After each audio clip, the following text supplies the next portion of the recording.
gentlemen, I'd like to welcome everybody here for the regular meeting of Mayor and Council for the 17th of... Oh, wait, yes, it is.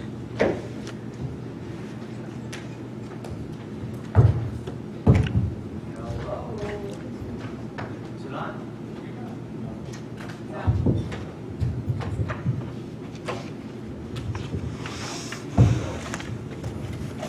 This has got Judge. Have to switch over. Mike.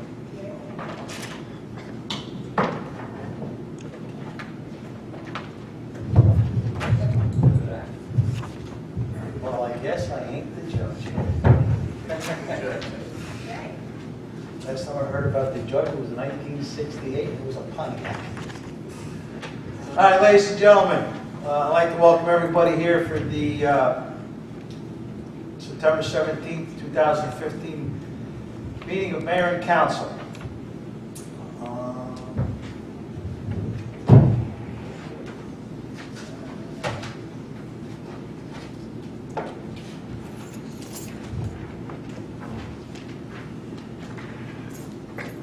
This meeting is being held in accordance with the Open Public Meeting Act.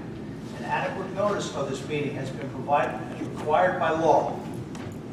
Certain portions of it may be closed to the public for the purpose of personnel and/or other matters as outlined in the Sunshine Law. Decisions made and/or discussed in the closed session will be made known to the public at a later date. All contracts awarded by Mayor and Council must comply with affirmative action requirements. Fire exits are located in directions that I was pointing. In case of fire, you will be notified by me via the public address system. If you are alerted for fire, please move in a calm and orderly manner to the nearest smoke-free exit or directed by me by the public address system. Madam Clerk, we get a roll call, please. Councilwoman Story. Here. Councilman Kelly. Here. Councilman Viola. Here. Councilman Petrovsky. Here. Councilman Templeton. Here. And Mayor Hopkins. Here. 6 members present. Get a prayer and then a pledge of allegiance, please. Eternal God, grant us thy help in all our duties and all our complexities. We ask for thy guidance, give us thy protection in all our dangers and all our sorrows. Grant us thy peace. Amen. Pledge allegiance to the flag of the United States of America and to the republic for which it stands, one nation, under God, indivisible, with liberty and justice for all.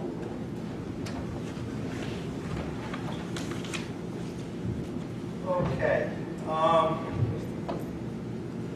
about we do one communications, then we'll go into our presentation. We have a request from the residents of 222 East Lincoln Avenue to hold a block party on the corner of East Lincoln Avenue and Hemlock Street on Saturday, September 26, 2015, from 11 a.m. till 7 p.m. with the rain date of Sunday, September 27, 2015. May I have a motion, please? Mayor, I move that we approve the communication. I second it. All in favor? Aye. Okay, this time I'm going to turn the meeting over to Councilman Kelly. He was kind enough and eager enough to get this presentation. So, Councilman Kelly, would you please let everybody know what's going on, please? Thank you, Mayor. Who this pretty young lady is? Thank you. So you may remember the last 2 months I've been consistently talking about this application, this mobile app that I come across, public stuff. I gave a quick few blurbs. Initially, I kind of gave it a rundown to Mayor and Council. Hey, it's a great app. It acts sort of as a digital communication system for small towns and large cities, essentially, whether it be making departments more efficient or even a resident really getting involved in perhaps reporting something going on around town. So it kind of helps ease up any of the activities that are bear upon different departments and help them run more efficiently. But that's enough by me. I thank Lauren, who came here from New York City, 90-minute train delays on J Transit, finally made it here lugging the projector and everything, so I'll let her take them here, and she knows best. So. All right, thank you. button closer to the, no, Right up here. on it, up on it. All right, cool. Well, everyone, thank you so much for having me here today. I'm really excited to show you a little bit more about our software. So like Brian said, we're a software company that only works with local government. We provide cities with best-in-class mobile software, and we also provide them with CRM, which is a fancy word for the back-end software that you guys need in order to process requests coming into the city, keep track of work orders, things like that. So before we go into the presentation, I promise I'm going to be salesy for like 2 seconds, so bear with me. But I wanted to start out with this image up on your screen right here. I'm sure you recognize what this is. It's St. Peter's Square. This is in 2005. Some of you might have seen this picture before. You'll notice that right off in the right-hand corner, there is one cell phone, and this is when Pope Benedict was being elected to the papacy. We fast forward to 2013. The scene looks completely different. People are experiencing the world around them through iPads, through phones, and really, we just think that this is an indicative image of how people are interacting with the world around them today. And so you can really see how this is represented through, companies like Uber, like Seamless, some of the biggest companies and some of the biggest ways in which people transact with others is through mobile devices. And so, Councilman Kelly obviously recognizes this. A lot of residents believe that the way that they want to interact with their governments is through mobile devices. They want to have an easy, transparent, quick transaction with you guys. Obviously, some people love, more traditional forms of customer service, but we want to make sure that you guys are providing channels for your residents so that they can easily gather information from you and easily transact with the city. So that's really why we created Public Stuff. In essence, we're creating a front door to City Hall for mobile devices, through having a platform on your website to submit service requests. That's really what our founder created the company for. So Lily Liu, who Brian spoke with a while back, she worked for Mayor Bloomberg and she worked in Long Beach government, and that's kind of what led her to create this company. And what really kind of sets us apart from a lot of other software vendors out there is we are an app built with government in mind. So obviously we understand that residents want to have easy access to government services, but we also want to make sure that your jobs are made easier. You have more flexibility, reduce call volumes. You don't want to have to be doing the same friction-filled process over and over again. So that's why we created our software. So we believe that this begins and ends with the user experience. So we've created an easy, beautiful, nice, intuitive app that residents are easily going to be able to use. We've also decided that when we work with cities, we're not selling you a product. We're making our relationship future-proof. We're establishing a relationship with you guys. So you'll notice that this is in a year's time. The City of Bellevue's app has transformed dramatically. So anytime we have an update to our software, new modules come out, things like that, that is always included. We're going to work with you guys to have the best of line product out there, and we're going to innovate as you guys innovate. And we're also more than just a pothole app. We don't just allow residents to submit a service request. We allow you to provide lots of other information to residents, whether it's accessing data about, events coming up in the city, paying a utility bill online, all of that is available from a single pane of glass. And we also innovate all the time, and we provide you with a lot of new experiences of native content. So by this, I mean, these are two amazing developments we've had in the past 6 months, and our development schedule with our team is actually being pushed dramatically since we've been acquired. This actually occurred in May, but we were officially acquired by Roselle, which is a very large software company. It's been around for 30 years, based out of California. So now we have even more resources here. And then, like I mentioned, we're built for local government. We're not built just with residents in mind. So we understand your flexibilities and your frustrations. And like I said, we don't want this to be a channel for complaint. We don't want this to just be a Facebook that anyone can post a comment on and complain about government or not being a really nice, moderated, productive conversation. We realize that government needs controls in order to moderate any input that residents are giving and then also the input that you guys are giving back. So what I'm going to show you is some of the controls that we have there that allow you to have those productive conversations. And then finally, we have amazing reporting that drives smart cities, and I'll go into that a little bit later, but very, very robust reporting suite here. So I know there's probably a question about our service delivery model, just a few bullet points here, and then I'll be all set. So we're cloud hosted, single fee for all of our services, including training, support, upgrades. So we're a software as a service company. We don't line item, any other costs. The single fee can either be broken down into a yearly fee or a monthly fee. So if you want to terminate month to month, that's always up to you. And we always provide you with a single dedicated account manager and full-time account support. And like I said, we're future-proof for further changes to mobile and web markets. So whether there's a new update on an iPhone or on different computer software, we're always going to make sure that's compatible. So that's it. I'm going to make sure we'll speed through the rest of today's agenda, but I'm going to go through a couple different aspects of our software. First is going to be the app. Then I'm going to go on to the iframe, which is really fancy name for the web portal that people can access service requests. Then I'll move on to the CRM, so that's where all government staff will be managing this data. And finally, we'll go into reporting and any questions you have. But what I wanted to mention is if you also have any questions for me during my presentation, please feel free to interrupt. So I'm going to quickly pull up my mobile device here and show you one of our live apps. So we work with about 200 cities right now, cities, communities, whether as large as Philadelphia and as small as actually we're recently signing a new city that's about 400 people in Colorado. So we work with a really diverse group here. So I am going to pull up the City of Tallahassee's mobile app. So obviously Tallahassee, Florida. The reason why I wanted to show this to you guys is they do an amazing job at creating a beautifully branded mobile app. Like I mentioned, we don't just want this to be an app that residents can submit a service request, complain about a pothole or something. We recognize that each municipality is putting a large investment into this piece of technology. We don't want it to have one functionality. We want to make sure that residents will have numerous reasons to use it. So rather than just submitting that one pothole request per year, we've included on all these buttons below the ability for cities to push out any form of content that they want, whether it's from your guys' website, a third-party app, or leveraging our own native content on the app itself. All of this is available here. So for example, this electric outage button, this is a really important thing I want to highlight. I know it's particularly sensitive to Florida, to Philadelphia, to New Jersey, and New York.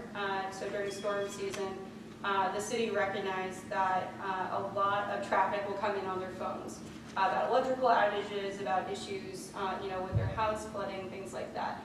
Anything that's not an immediate emergency, they want to make sure that they can direct all of those requests to the correct portal. So they encourage the residents to use this app in order to report electrical outages so that they can free up their phone lines for major emergencies. So they want to make sure that if anyone is calling in, it's going to be for a very urgent request, and all of the requests can be handled appropriately through appropriate tracking. Some other examples here. If I want to pay my utility bill online, I can easily launch their web portal here. And the internet's, yeah, there we go. So this is just their URL that's being launched through our API. What that means is rather than redirecting someone to another web page, making that weird experience on a phone, we launch this all through our app, all through a single skin, so it's a really easy experience for users. And even they have an adopt a pet widget, which is really fantastic. So the city has a really, really high euthanization rate because at the end of each year, students give up their pets for adoption, and they created this widget that allows me to go on and see what cats are available in the city up for adoption. And they've actually reduced their euthanization rate by at least 50%, and then also it is their most popular widget on the website, on their mobile device. So really great way to customize this. You can push out surveys through the app itself. You can do it through Google Forms. So if you want to just crowdsource should we paint the water tower a certain color or something like that, all this can be done here. And most importantly, any of these buttons or any of these widgets that you create, you can send push notifications throughout them. So I'm sure you've seen that button that pops up on your screen when there's an Amber Alert or something like that. You can use these widgets to push out that information to a resident. So as soon as they swipe across their screen, they're going to be pulled in to any one of these pages here. So it's a great way to proactively have residents view content here. And they can also decide what piece of content they're going to see, so they can subscribe to what types of push notifications they want. So the city doesn't just feel like they're constantly throwing out information that a resident might not be interested in. If I care about pet adoptions, but I don't really care about my trash pickup schedule, I can tailor that on my app itself. So then I'll just quickly take you through the process of submitting a service request. This is City of Philadelphia's mobile app. So, let's say I've got pothole in front of my house, I want to deal with it. Rather than calling you guys or sending an email or hoping that, I'm going to bother the city clerk even though she has a million other things to do.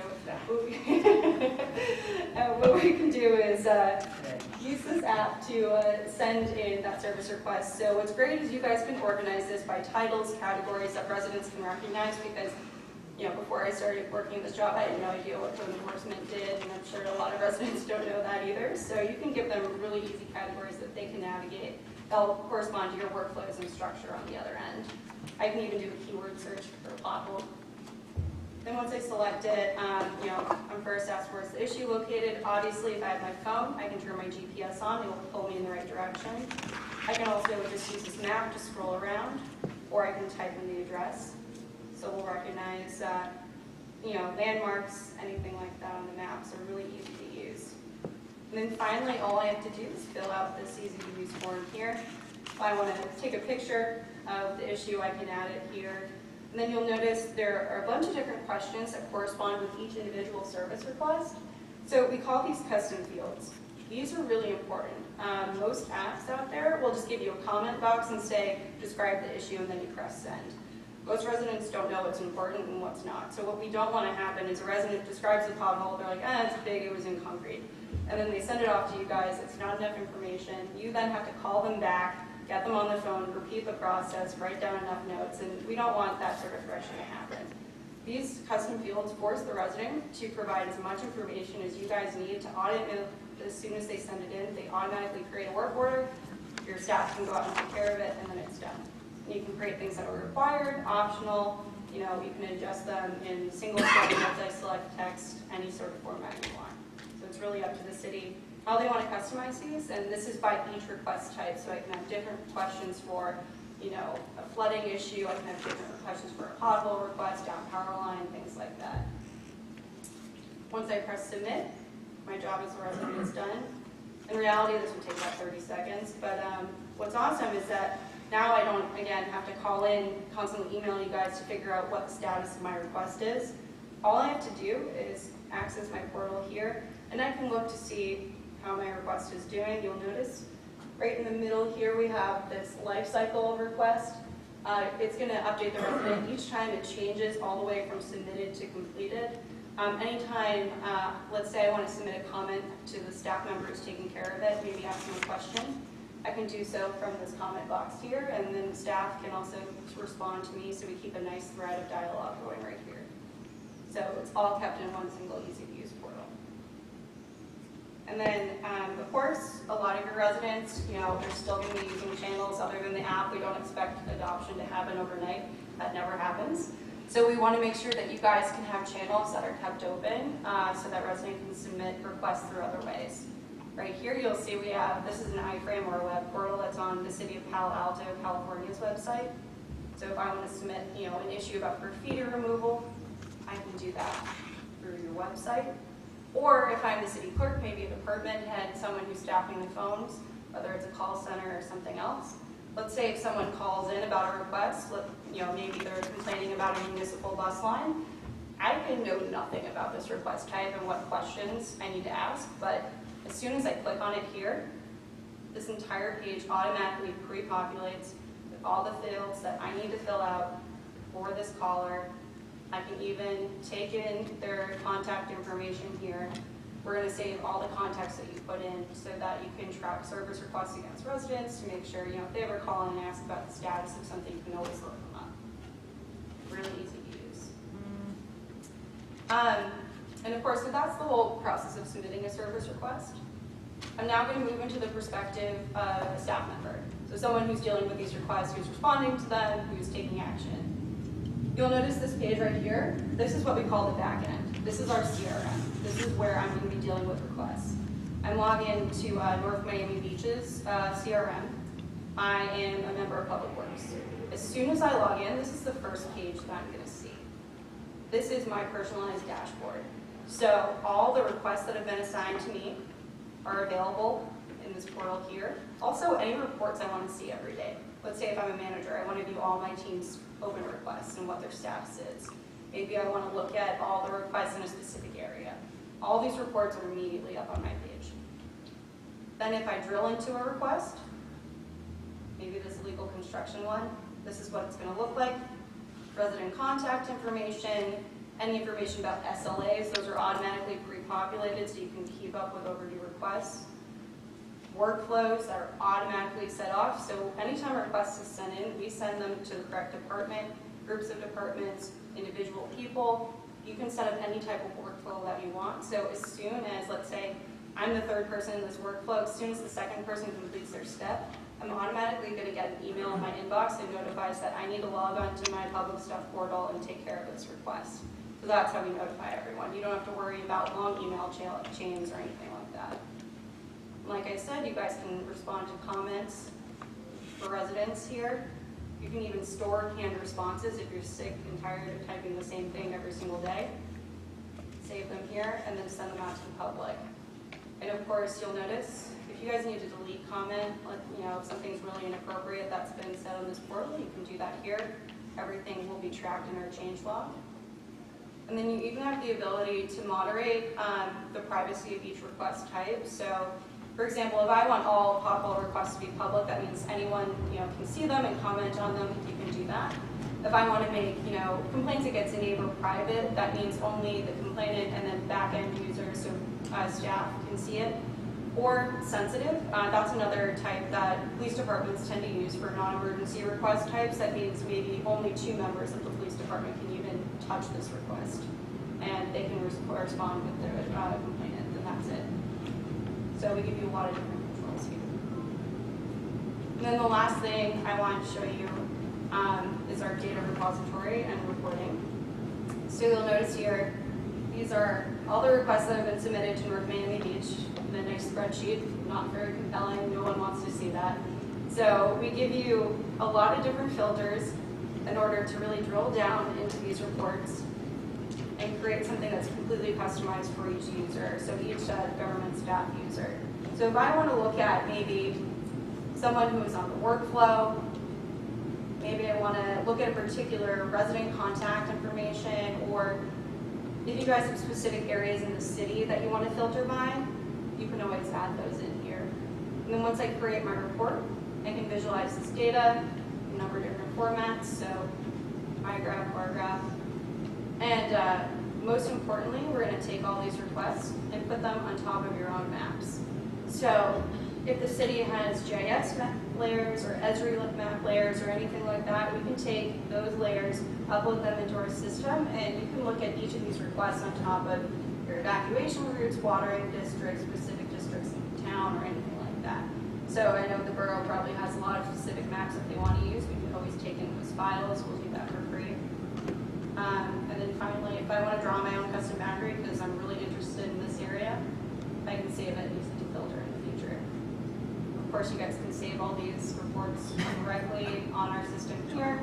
You can send them to anyone else who's a licensed user.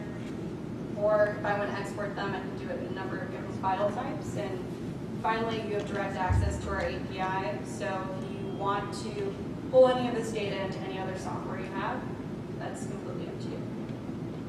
And yeah, that's it. Guess what? She said it 3 times. Widgets. Yeah, widgets. I know, it's the catch-all term. I don't even know what it is. So a widget is basically those little buttons that I showed you on the app here, and I'll pull them up right now. That's okay, I got it, because, see, I'm old school, I'm a pencil. Okay. Sure, but Yeah, yeah. I hear where widget it's good.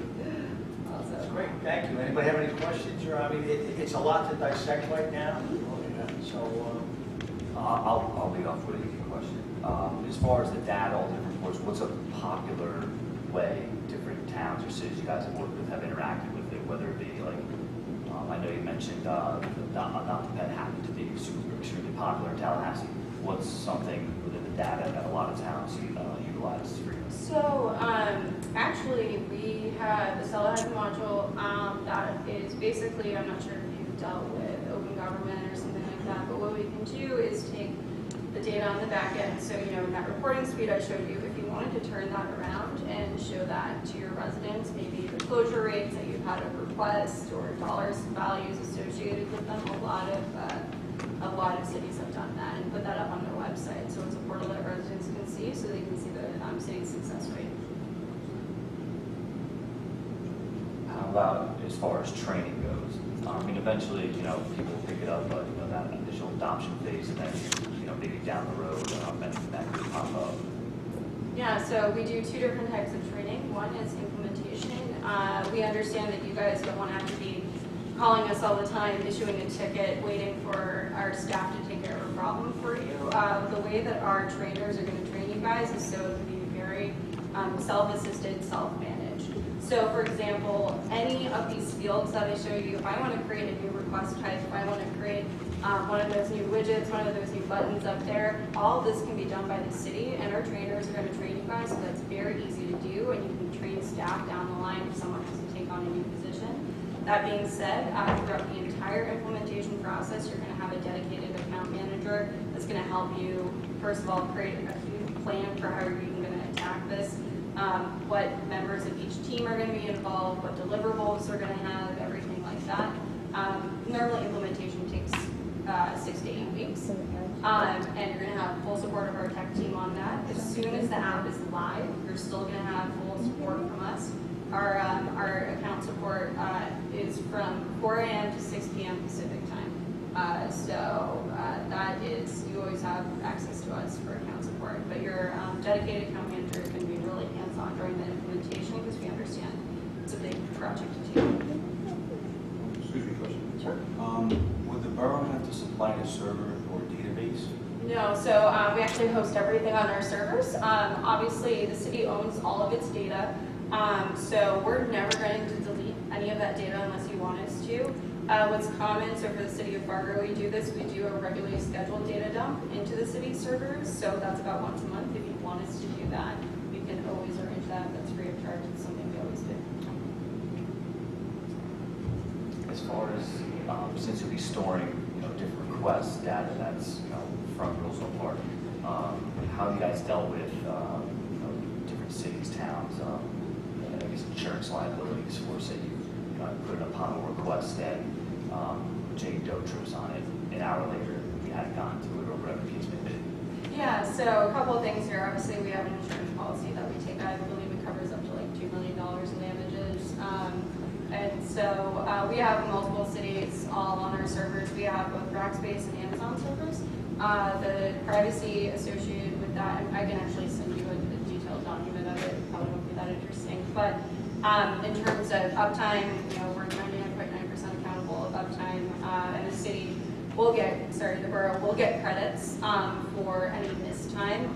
So if our servers ever go down, then you'll always get credits and billing for that as well.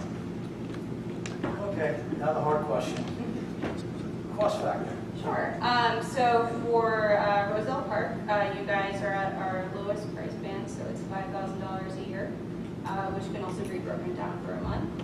That includes setup, support, any other costs, and there's no items or anything like that. So it'd be $5,000 for the whole year, and depending on what the Is that a starter rate? Sorry, what did you say? Is that a starter rate that it goes up next year? No, so we historically have, for example, City of Palo Alto we haven't raised their price on them, and they've been working with us for 3 years. Obviously, the city isn't price protected. At most, we can raise it by 3% per year. However, historically, we've not done that. And then just, I guess, maybe no specific examples, but as far as, say $5,000 a year, but if you can increase efficiency in X, Y, Z department, I mean, do you have any success stories from different towns where, you have the initial investment is, say, $5,000 a year, foreseeable future. But do you have any examples of, a department's efficiency increasing by 30% and they save X amount of dollars? Sure. So for us, it's really hard to track those metrics simply because each city is really variable. But what I'd be happy to do is send you some case studies that would detail cities similar to you guys. So yeah, I'd be happy to send that over. And then one more question, I'm done.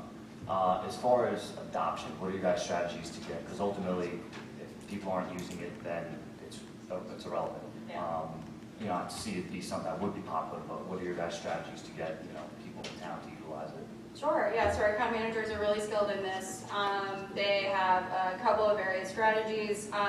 The ones that we found most effective is, so we try to schedule your guys' launch date around a big event in the city, something that's going to gather a lot of attention for residents. So for example, if the city has a festival going on, anytime, it's basically free publicity for you guys, but anytime there's a press release or anything like that, you'll say to learn more about this event, download the city's app. Giving multiple reasons for people to download it, whether you have a farmer's market or things like that. Historically, we've seen that as the most effective way, rather than cities having to spend a ton of money on marketing or things like that. So, but your account manager will work with you to figure out what is the most effective strategy given your guys' demographics and how people interact with the city. That's it for me as far as questions. Thank you. Appreciate it. Thank you for having me. Thank you. Do you have literature, cards, stuff? Sure, yeah, I can make sure I pass it along. Okay. Okay. Give us a second. How about we move the agenda around and we'll go through with everybody. We'll do the certificates and proclamations. We see some people here. I know some people got some other places to be.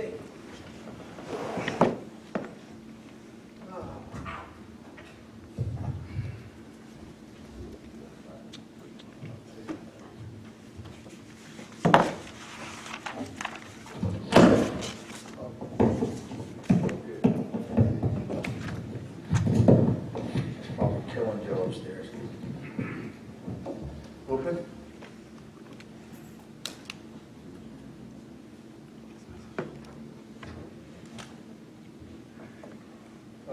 Again, I'm going to turn it over to Lupin. This is to honor all the people that helped us with our first Italian Day, Independence Day, that was held on August. Third, right? Third. So at this time, turn it over to Lupin.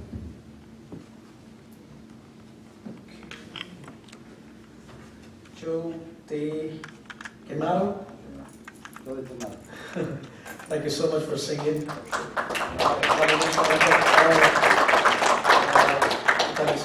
Thank you so much. Just to let you know, Joe, while you were singing, BGBO knew every word he was singing in the native language. So maybe you guys could do a duet one night. We must like to think about that. You do it. Well, yeah, he goes on the Federation meeting next week if you want to attend. I'll bring you there. Absolutely. Yeah, yeah. Councilman Yola was singing the words with them that day. So next year, a duet. Okay? Yeah, absolutely. Jean is not here, but Jean's daughter Anson is here, so why don't you come over? Jean Antonucci, Danielle Antonucci.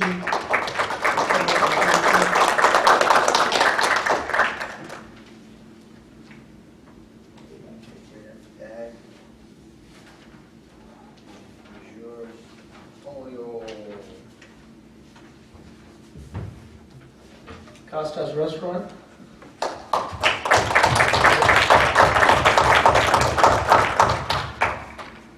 I don't recognize you. I don't, short sleeve shirt? You feel okay? It's on vacation. He's always in a tuxedo, that's why I And those who was not here as well, Vintage Restaurant, Sun Tavern, Joe De Gennaro, Rosie Raleigh, and Lou and Sandy. They're not here, but I will make sure that they receive the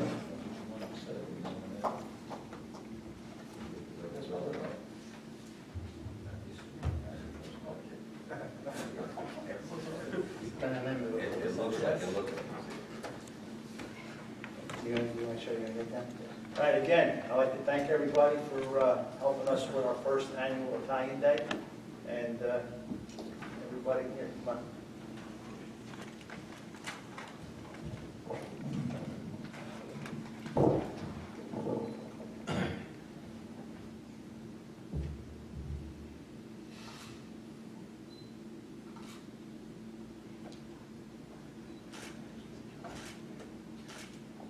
Okay, thanks, guys.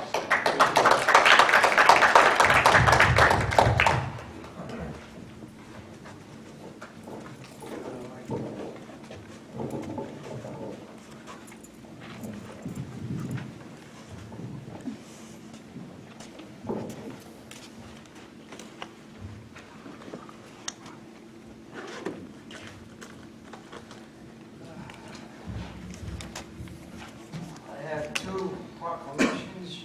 I'd like to just, whereas the governing body of Roselle Park residents and veterans who gathered in front of Union County Courthouse, 2 Broad Street, Elizabeth, New Jersey, on Friday, September 18, 2015, to remember and honor the men and women veterans who gave so much to make and keep us free and secure in this country. And whereas Friday, September 18, 2015, has been declared POW MIA Remembrance Day in the County of Union and Recognition Day to give thanks and to remember the sacrifices rendered to all of our POWs and MIA veterans.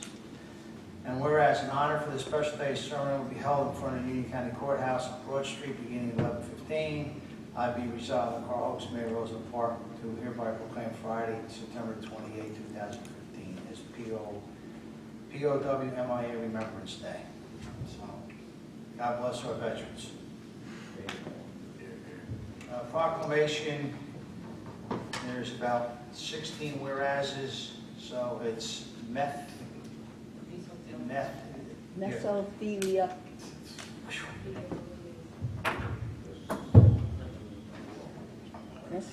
Okay. Whereas mesothelioma cancer is an aggressive asbestos-related disease that affects the linings of the lungs, abdomen, heart, or testicles, whereas the heavy use of asbestos in manufacturing, industry, and construction has been recognized as the worst occupational health disaster in U.S. history, whereas asbestos was used in the construction of most office buildings, hospitals, public schools, power plants, automobile repair shops, refineries, and residential homes built before 1975, which obviously includes a lot in Roselle Park. And whereas many mesothelioma cancer victims were exposed to asbestos on U.S. Navy ships and in shipyards. And whereas asbestos exposure is now believed to include many firefighters, police officers, and rescue workers, including those from the 9/11/2001 Ground Zero terrorist attack. And whereas exposure to asbestos for as little as 1 month can result in mesothelioma 15 years later or even longer.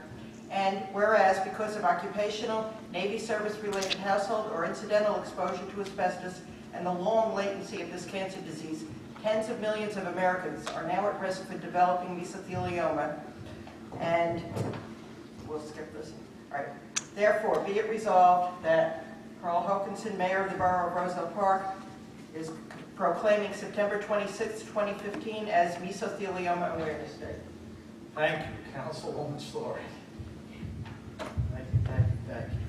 Thank you for declaring that. I do a certain amount of volunteer work for the Asbestos Disease Awareness Association, so that's why I know the pronunciation, and I'm very aware of the dangers of this and the fact that there is a lot of asbestos in buildings in this town. It's fine if you leave it alone, but if you decide that it needs to be removed, you really have to have it done professionally. I know it's expensive. We've had it done in our house, but you really don't want to fool with this. Thank you.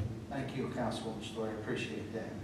I'm going to forego my report until last, and this time I would like to start with 5th Ward Councilman Richard Templeton, please. Thank you, Mayor. On Sunday, September 6th, I attended the grand opening of Football Frenzy and Express Cafe for the ribbon-cutting ceremony. It was an honor to be there, and I wish them the best of luck. Friday, September 11th, I attended the annual September 11th Remembrance Service at Kelly Colfer's Memorial Park. It was a very touching ceremony. Although it has been 14 years, we will never forget, united we stand. I would like to congratulate our Roselle Park football team on their big win, 38-0. Great job, gentlemen. Saturday, September 12th, I attended the 2015 fall soccer kickoff at the Roselle Park High School field. It was great seeing how excited the kids were and how excited their families were to be there. Later that afternoon, I attended the grand opening for Dowling's Irish Pub and Restaurant, and I'm wishing them the best of luck and looking forward to tasting their shepherd's pie. Hope it's good. Sunday, September 13th, I attended the first annual wedding expo at the Casano Center. It was nice seeing our local businesses participating and networking together. My wife was so excited, she's already looking to redo our vows. We'll talk about that later. I've been walking my ward, and as I'm campaigning, addressing various issues with my residents, it's a pleasure meeting new faces on a daily basis. And that concludes my report, Mayor. Thank you. Thank you. Councilwoman at Large, Charlene Story, please. Thank you, Mayor. Just want to mention that there will be a public workshop on October 14th on the federal study program on limiting the impact of Newark Airport noise on the surrounding area, which includes Roselle Park. The study is backed by the Federal Aviation Administration and the Port Authority, and it will take a couple of years to complete. I've talked about this before a few months ago. The program, which is called the Part 150 Noise Study, will be explained at the workshop on October 14th, which will take place from 6 to 8 p.m. at the Newark Marriott. The workshop was announced this week at a meeting of the Newark Liberty International Airport Community Roundtable, an organization that one of the residents of the borough is involved in, who brought me up to date on this. It meets quarterly at the airport. Again, I'm also happy to say that the first Roselle Park Wedding Expo was held last Sunday. Participants not only had a chance to meet potential clients, but also to network with other business owners. In a brief meeting after the event, participants agreed that we should have another expo in late February. So we'll be announcing the exact date on that very soon. The September networking breakfast of the Union County ELC, the Employers Legislative Committee, took place yesterday. It featured Dr. Richard Cohen, the New Jersey State Director of Revenue and Economic Analysis, and Dr. James Wooster, Chief Economist of New Jersey Treasury. It was very interesting because Dr. Wooster did an analysis of, based on a recent move of a manufacturing company from Union County, New Jersey to Union County, North Carolina, which is near Charlotte. He compared the various taxation costs to the employees and the company itself to see if they would be better off or worse off. You know, there's kind of a knee-jerk reaction to say, oh, I should go south, everything's cheaper. Well, the answer here was kind of yes and no. It was interesting that the state tax liability for the average household is nearly 3 times that in North Carolina than in New Jersey.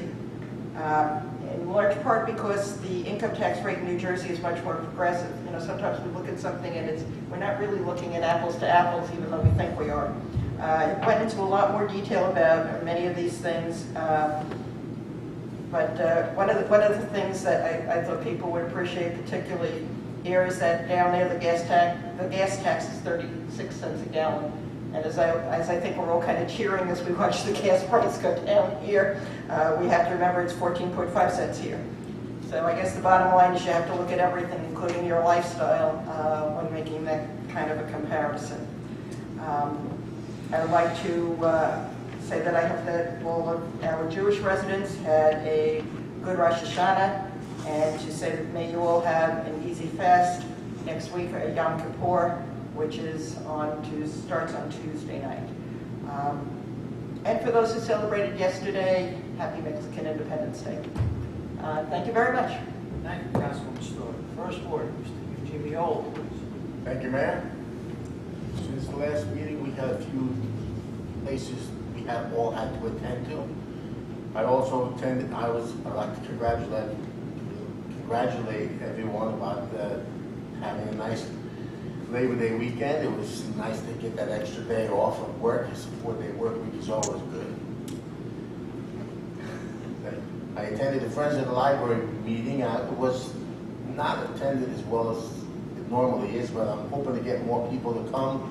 next meeting will be in December. I don't know that, I don't recall the date in December. You can contact the library, they'll forward you that information. I also attended the September 11th memorial at Kelly Crawford's Park. It was very nice, very touching, and it was done fabulously. Every year, I'm not saying I look forward to it, but it's every year seems to be something better done. And I just hope that Roselle Park always remembers and comes out. Right now, it's very, very good. I also, on the 12th, I attended the grand opening for the new pub in town, Dowlands also. And I'd like to say that Sunday, on the 13th of September, was National Grandparents' Day, and I would like to say I hope all you grandparents didn't do much that day and just sat around and let your grandchildren pamper you, although I don't think that really happens much. And last but not least, right next door to the Borough Hall here is a business called Dancer's Point. I went there and I spoke to the woman there and I told her I would throw out a pitch for her business. I thought it was a new business, but it turns out that they've been in Roselle Park since 1970. They have 10 locations now, and I just want the public to be aware that this business has been in town since 1970, and I would like people to patronize them and bring their children there, show them how Roselle Park keeps everything in town. The public should know this, that they've been around long enough, and I would like to keep them around. They're right next door to the Borough Hall. They have many different options for payment. They even have low rates if you're having financial difficulties. They help 1,000 families a year if you don't have the money to pay them all up front. But call them at 908-241-9595 or contact them at www.dancerspointnewjersey.com. I spoke to Mary, she'll help you out. They have all different options from children 2 years old to adults. And that's my pitch for you, Mary, and I told you I would do it. And that would conclude my report, Mayor. Thank you, sir. Second Ward Councilman, Mr. Joseph Petrosky, please. Thank you, Mayor. First of all, I would like to send my condolences out to the Lopola family, the Tenora family, the Gillespie family, and the Oliver family. Lady Lopola was 31 years old, and Phyllis Tenora was 52. Mr. Gillespie was in his 80s, and Mrs. Oliver was a 50-year resident of Roselle Park. So I send my condolences out to their family. On September 6th, I attended the ribbon cutting of Football Frenzy and also Express Cafe. On the 9th, I attended the Recreation Committee, and they were talking about soccer, getting ready for the opening day. Gary Bundy resigned from the Recreation, and he will be sorely missed. Mayor, could we have him in and give him a certificate for all these years of service? More than honored to. Yes. When I ran basketball, and if I was ever short of referee, he always volunteered and he would help me out. So I'd like to, bring him in. I also attended the September 11th ceremony at Kelly Crawford's Park. Then I attended the high school football game. Jake, we still sit at the same spot all the time. So, but it was a good game. Roselle Park won 38-0. On the 12th, I attended the soccer opening day. The field stands was packed. and actually the girls won their first game. So then I attended the ribbon cutting ceremony at Downs, and then I went to a benefit for a former resident of Roselle Park, James McGurl, who passed away a couple months ago. I had announced it. Janet Papchuk ran the fundraiser, and it was they raised $1,300 for the family. Mayor, could we bring her in? She did a phenomenal job. Your famous saying about Parkers, she's a true Parker. Well, just- Yeah. We're honored to. Okay, I'd like to bring her in.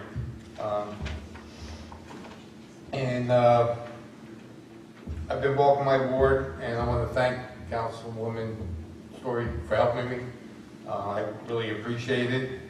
And if you need to get a hold of me, you can get me at jpetrosky@rosellepark.net, or you can give me a call at 908-666-7821.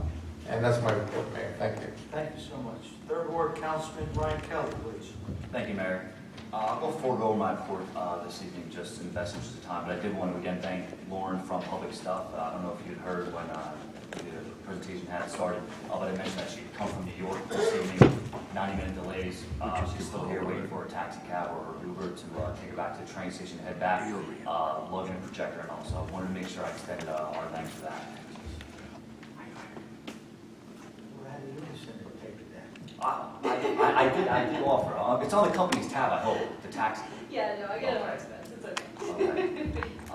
But no, absolutely, and just really again, just to touch on the app, I really think it would be something great for the borough. I mean, the initial upfront investment, $5,000 per year, and I really think it would probably make that back tenfold in regards to the efficiency increases in certain departments. I think that's something that the head of sales at a seller or Public Stuff needs to get some reports on how much money each department can save. Because I really think, and not to fluff it up, but I really do think, especially in, at least in Roselle Park, just increasing the efficiency in really anywhere across town, can be priceless for both residents and everybody on the back end as well. But just want to make sure I send my thanks again and touch upon that, and thank you to that commission. Okay, thank you, Councilman. At this time, I'll do mine. You've already heard from numerous council people that they attended the grand openings of the Espresso Cafe across the street, Football Frenzy. I'm sorry I couldn't make it, I was out of state. But it's been a good run these last couple of months. We've had 6 of them. Hopefully, we're going to have a few more. So it's a sign that times are changing. The stores are staying filled, and I appreciate all council members for attending that, and because I was out of state. But again, I'd like to thank Mary Ann Bombach. She ran the 9/11 ceremony. It was short, sweet, to the point. It's a shame, but it was a nice turnout, good weather, and thank you for everybody that came and supported the 9/11. On Saturday, September 12th, you already heard the other council people, myself, Councilman Petrowski, and Councilman Templeton. We did attend the opening day of the soccer. That day was to honor one of the long time people that ran it, John LaVista. But due to the game, the referees wouldn't want to hold it up. So we're going to try to get John in here to remember him. But it was a great day, great amount of kids. It's nice, especially when the girls won, opening 5-3. So, and thank God I didn't have to put the goalie's gloves on it, like they wanted me to. So, it was a great day, a lot of kids. After that, we went down to Dowling's Irish Pub on Chestnut Street for the grand opening. The owners Good to see. did a nice job. Took it from I think it's going to be an asset, to the town like everything else. Another great day. I'd like to thank Councilwoman Story and Rupin for their great job that they did for the Wedding Expo. A lot of the people there were our own local businesses, our own photographer, the wedding shop, DJ's limo. It's amazing sitting to like a $300,000 car.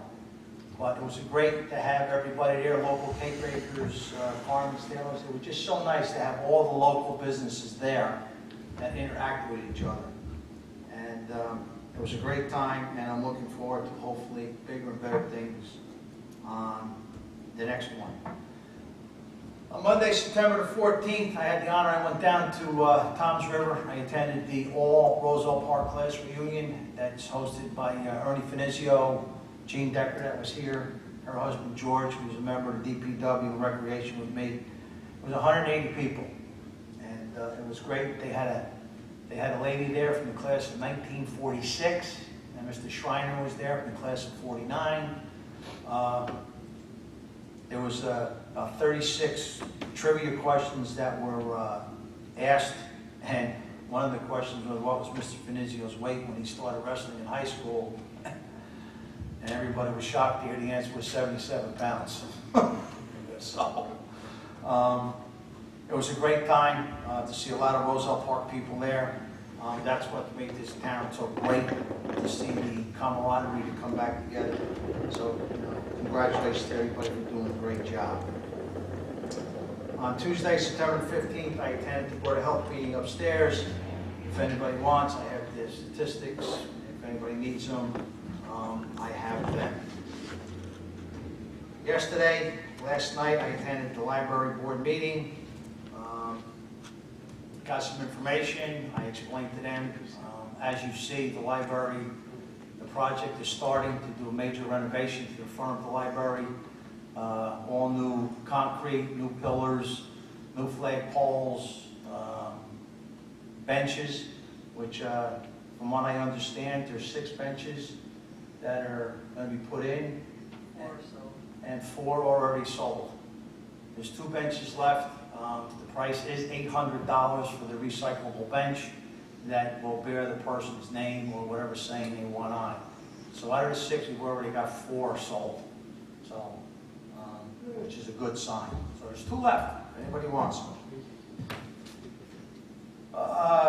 You've already heard this Saturday, and you'll probably be seeing a lot of people coming up in the audience this Saturday from 2 to 9. We have the Roselle Park Club's art, which is going to be up on Chestnut Street, from Chestnut Street up to Webster Avenue. A ton of activities going to go on. You'll probably be hearing that in a little while from people from the audience. Also, Rupin has, I don't think he's getting rained out. So it's our first car show of the year down at Mark Murray Park from 4 to 7. So it'll be 2 great events that day. I did check with a local person that the weather is supposed to be nice. So please come and support both events. On Saturday, September the 26th, from 10 o'clock in the morning till 3 p.m. in the afternoon, I will be hosting, along with Kevin Murphy, Operation Chill Out at the First Aid Squad for the winter. Every year, this is my 2nd or 3rd year that we're doing it. We collect things for the homeless vets in the state of New Jersey. Long johns, scarves, gloves, hats, anything, coats, anything we're looking for new, and also toiletry items, toothpaste, soap, deodorants. Whatever you can give. There's over 7,000 homeless vets in the state of New Jersey. And I'm proud to be a part of it along with Kevin Murphy. We usually have some good turnouts. If you don't, they also will take the donation. You can write out a check, which is actually tax deductible. If you give cash, we will give you a receipt. So Operation Chill Out will be this Saturday, September 26th, from 10 to 3 at the First Aid Squad. On Sunday, September 27th, we're going to have our annual First Polish Day at the Cassano Center from 12 to 2. So please, come down and support that. Monday, September 28th, from 6 p.m. to 8 p.m. at Costa's Restaurant, located on Chestnut Street. I have my annual meet and greet.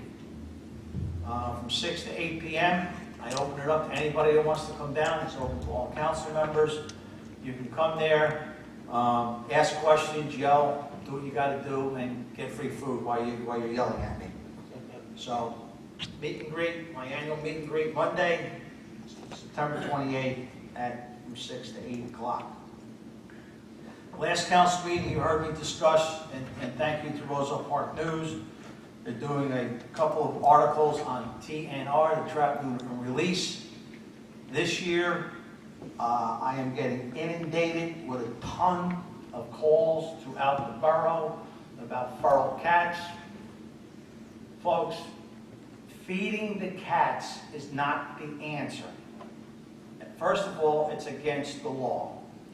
Please, do not feed the cats. All the cats are going to do are going to keep coming back, and every 2 months to 2.5 months, the female cat usually will have a litter anywhere from 4 to 6 kittens. The cats have to be trapped. We are in the process. I am still asking for donations. It's anywhere from $60 to $75 to neuter the animal. Once the animal is neutered, it is released back, and the colony will remain the same, and eventually the colony will disappear. TNR is the only item that works. So please, do not feed the cats, and either help, give a call, you know, if you want to be in charge or help with the colony or help with the, you know, with the finances, contact me, and I will be more than happy to explain, you know, the process to you. But this year, it's just overwhelming. 6 turns to 12, 12 turns to 18, 18 turns to 24, and before you know it, it's just, the area is overrun. Again, I'm asking every council person to work their ward, get the people who want to plant the trees. The trees are going to be ordered. We're going to be planting them in a couple of weeks when it gets a little cooler, so please. Go out, walk your wards, talk to the people. If anybody wants trees, call your council people, call the DPW, get on the list because we have a limited amount of trees. Also, I spoke about it last month, the sewer bills. There was over 700 and something sewer bills that are still unpaid. Some of them are small amounts. Some of them might be a grudge that you got against the water company. The sewer bills are based on water consumption. We have no control over those numbers. If by some chance you don't pay the sewer bill, eventually it's going to go into a lien, and you're going to pay for it more than what it's really that's owed. So please, come in and pay your sewer bills. You've heard it tonight, and I'd like to see the council maybe we start January again, because it seems like we started and we faded away with business of the month. We had Councilman Yoel tonight speaking about that. We spoke about the businesses that are just open, but this business has been in town for like French for 50 years. So I think maybe first of the year, I mean, here it is going on for October, so we'll start again with business of the month. That's right with everybody. Beautiful. You know, if something happens, you know, business of the month, person of the month, anybody that does anything outstanding, let's bring them in. Okay? So I think that would be a great thing. And with that, that ends my report. Mr. Mayor, Yes, sir. I forgot to mention something in my report, and I was wondering if I can maybe throw it out there now. Go ahead. On September the 21st, Monday, there's going to be a municipal land use board meeting here at 7 o'clock. I urge all residents to attend it. Fill this room up. Give the municipal land use board your opinion. It is time that we move forward with the Sullivan property, and that's what's going to be on the conversation that night. I urge all residents of the First Ward and the entire town to come on the 21st of September, Monday night, here. I will be here, so I hope to see you all. Thank you. Okay, at this time, I'm going to wish our Chief Financial Officer is not here. Ken is out sick. I wish him a speedy recovery. So, Madam Clerk, do you have anything? Okay, thank you. Mr. Engineer, welcome aboard. Nice. I think my mic is broken. I had so much to say at the last meeting, I broke it. Yeah, just a few things, Mr. Mayor and governing body members and public. At the last meeting, there's a significant amount of agenda items regarding the construction projects that are about to take place in this borough.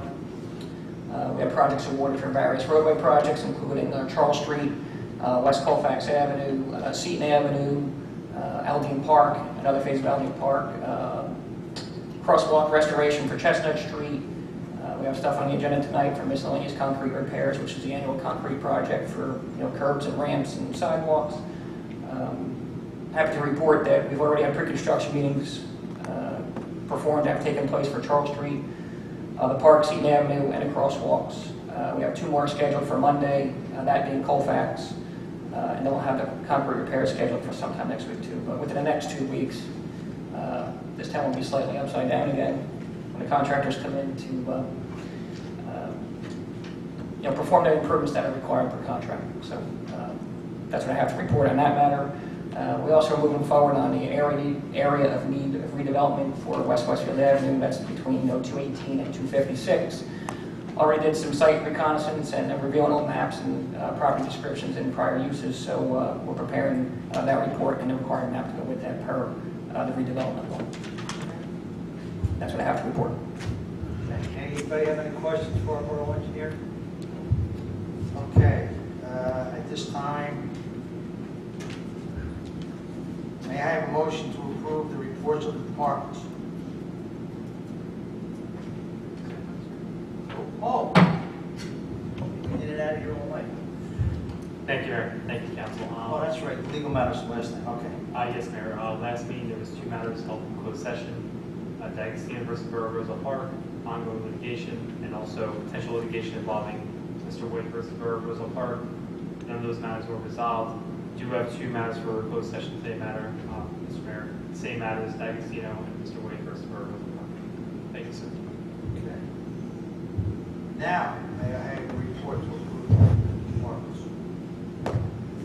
Mayor, I move that we approve the reports of the departments. Second. All in favor? Aye. At this time, 10 after 8, may I have a motion to open the meeting to the public, please? Oh, Ruben. Okay, come on. I thought you were giving out the certificates, I apologize.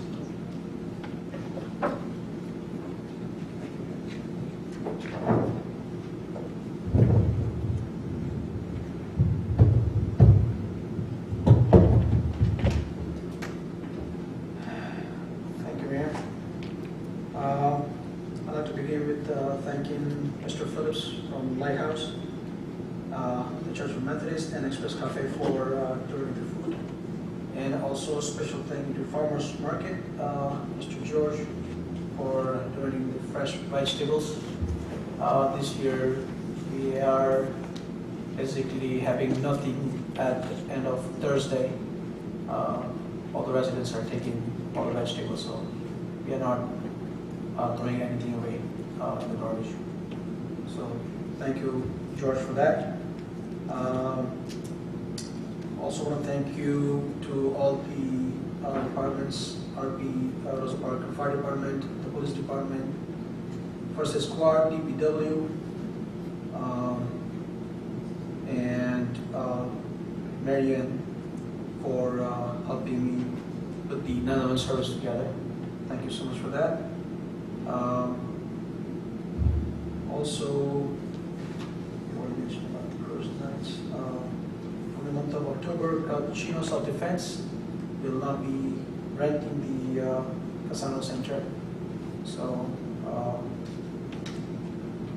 he's moving somewhere next to Das.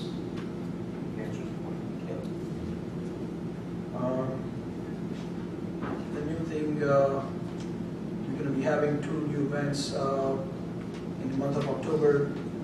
One is the Festival of India, which is going to be happening in the high school. It's going to be from 6 p.m. to 10 p.m. 6 to 7, we're going to have a lunch. It's going to be a light, just like a tasting kind of food. And then after, we're going to have the program, 7 to 10. Looking for a donation for DJ, about $300. Do have some money right now, but still looking for $300. And also from the month of October, we're going to have Zumba classes for youth from 18, minimum age of 18 and up. We're gonna have registration starting from tomorrow, and limit is 30 people. That's gonna be on When does it Thursdays. become- I'm sorry, go ahead. That's going to be on Thursdays from 6:30 to 7:30 p.m. It's going to be in sessions. The session will go for 8 classes. And that's my report. Thank you. Anyone have any questions for the director? What date is that? Diwali? It's a Festival of India. It's going to be on October 10th. It's a Saturday.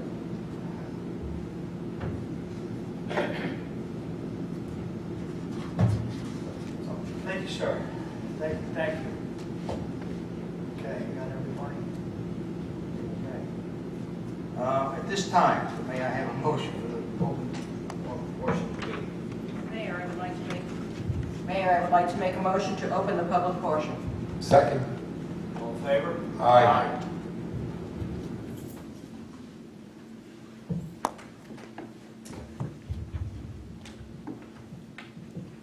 Anyone who would like to come forward? Seeing no one. There you go.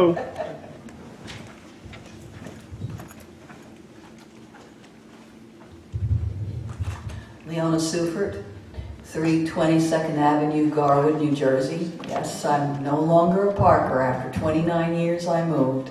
But I will still be curating exhibits at the Casano Community Arts Center. So I'm here tonight to announce the one that we have currently up, which is in time for the Roselle Park Loves Art Day. And it's called Dream and Be, which is a children's art group show from the summer workshop of resident Lenore Bontegao. It's 13 young artists illustrating if you can dream anything, do anything, or be anything without limitations, without anyone saying that's impossible, what would you be?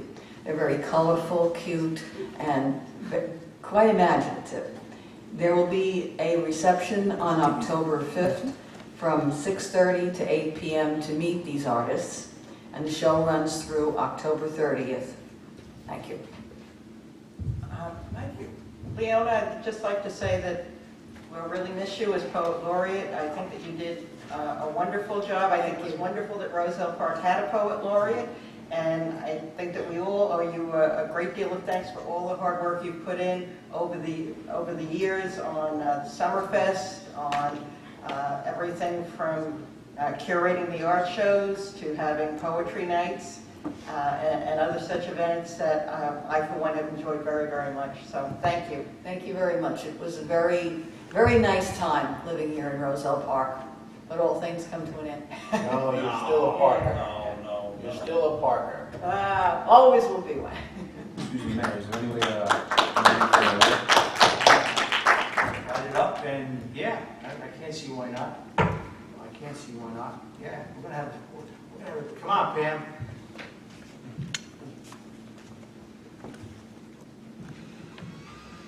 Hi, okay. As you heard, on September 19th, from 2:30 to 9:30, down Chestnut Street, we're going to have an arts festival.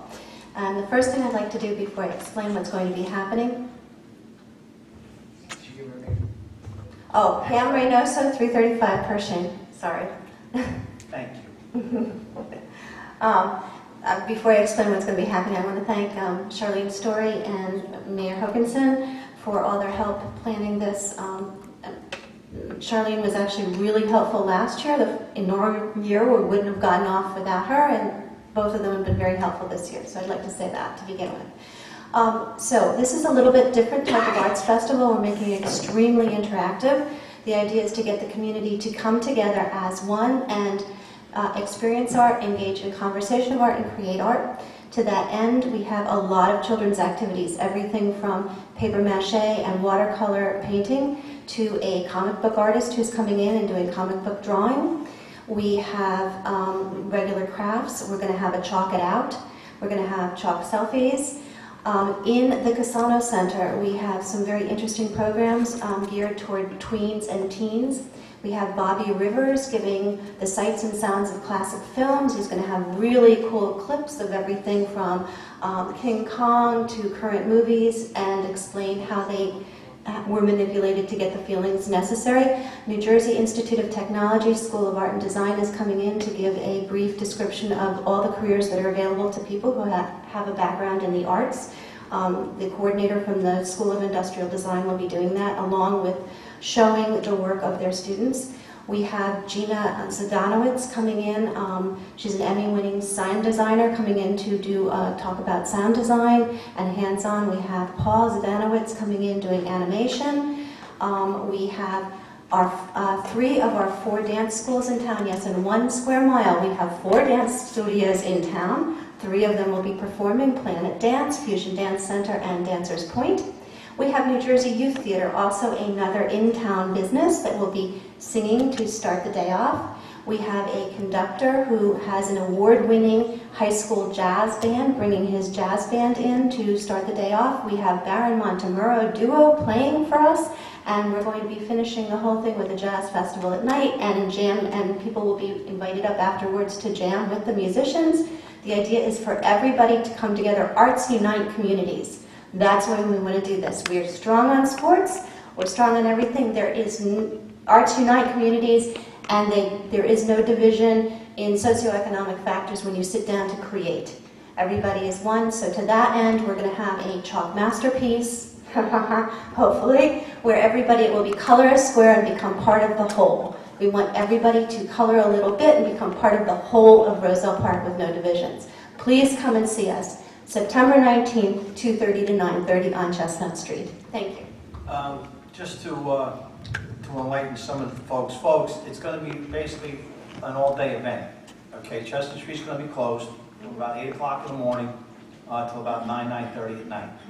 Okay, so the residents on Chestnut Street, the bandwagon will be facing to the thing, so cars will be moved, and everything that is being done is safe as far as the paints, the colors, everything is water soluble. Right. So don't panic if you walk down the street and you see somebody painting. It's not graffiti.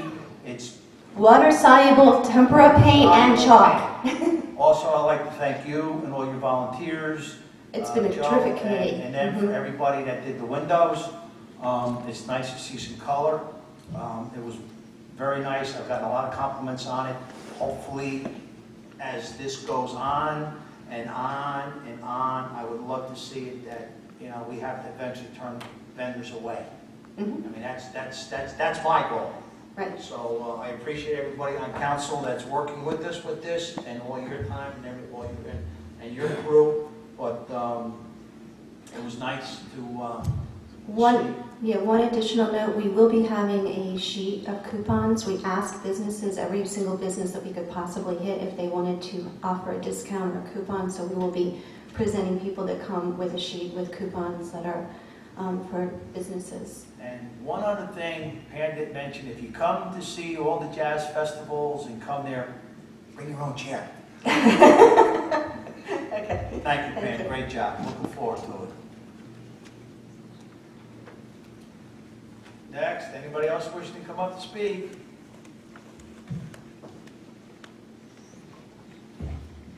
Joe DiOrio, 824 Lawrence Street. Mayor, thank you for that pitch. It's going to be a wonderful event. And I'm also proud to have been in office when we appointed the poet laureate for the first time. It's a new branch position. And of course she left. Yeah. But she's done an outstanding job for the borough. Yeah. Mayor, Council, today is Constitution Day. And as such, Constitution Day commemorates the formation and the signing of the U.S. Constitution on September 17th, 1787. It is the foundation of our country and the protector of our rights as American citizens. And it's with that right of free speech and freedom of expression. At the August 20th meeting of the governing body, several residents came up to speak. I requested a copy of the meeting through the Open Public Meetings Act, but was later told that the video recording of that date was corrupted and could not be really retrieved.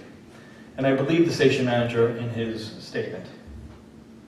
In recognizing the significance of that day over 200 years ago, I would like the opportunity to place on record my statement beyond just the minutes, but for the residents who watch our community access channel who didn't have an opportunity to hear it. First, I need clarity about Election Day. Dan Projoski, chairman of the local Democratic Party, a non-elected official, in writing proposed not having candidates in front of the polling places on Election Day in order to save $8,000 by stationing law enforcement officers outside the polling places. Subsequent to that, Councilman Templeton repeated that similar statement. For clarity, if a candidate or his or her supporter for this year's election exercises their constitutional right and stands outside the polls within the law, will the borough request law enforcement officers to be stationed outside the polls? Will the clerk, as chief elections officer, request law enforcement officers be stationed outside the polls? Has that been determined? There was some confusion over that. As of this time, there is no police officers scheduled to work the polls on election day. Thank you, Mayor. Now I'd like to read my statement made on August 20th, council meeting, which was not aired on TV 34. Mayor and council, I received a copy of a letter dated July 23rd from Clark Placino, chairman of the Castano Community Center. In the letter, Councilman Templeton, his wife Jackie, and Democratic Committeewoman Maxine Podolsky noted an unidentified Hispanic woman who's a friend of me and my husband, Thas Shipley, from campaigning at the Castano Center during Peruvian Day. Councilman Templeton and his associates' accusations were baseless and without merit. But it's crystal clear that their attempt to silence us and prevent Thas from volunteering, because now he's a candidate for 5th Ward, even though he's given countless hours of his time and talents, even years before moving to Roselle Park. I'd like to ask Councilman why he was initiating such a policy and for what purpose, and his response that evening was no comment. Continuing, how can you believe statements from Councilman Templeton, who has proven to lie to the public and his constituents, with the hope he would run unopposed? And how can you believe his wife Jackie, who made accusations when she wore a shirt at the same event with Roselle Park Democratic Club president embroidered on it? And Maxine, an elected Democratic committeewoman who's an active political operative. I would also like to ask, after the Memorial Day services that the Castano Community Center gave out hot dogs and hamburgers, who paid for it? Because half the people inside the tent who were serving were wearing red Roselle Park Democratic Committee shirts, including you, Mr. Templeton, giving the appearance that the political committee paid for the food. But ironically, there was no outcries of politics, no initiatives for policy changes. And in my opinion, and that of others, it was he, his wife, and Maxine who have zero credibility. They have requested that a policy be approved, banning freedom of speech from those that they oppose. And who would enforce this? The police. And realize this, such a policy would also ban Mr. Templeton, the members of council, mayor, community center Reuben Shaw, as he is also an elected Democratic committeeman, and anyone else who we are associated with. But there were more serious issues, one financial and one about the community. Why would anyone put such an initiative in writing in a public document? Borough Attorney, did you read the letter before it was sent out? Such a policy would be subject to an incredible lawsuit, one that would infringe on First Amendment freedom of speech. Check with the borough's insurance company under the municipal excess liability coverage. Check with the New Jersey Civil Liberties Union. We don't want to sue, but rather protect the borough from a lawsuit and spending tax dollars. Believe me, there are people out there who will do such that.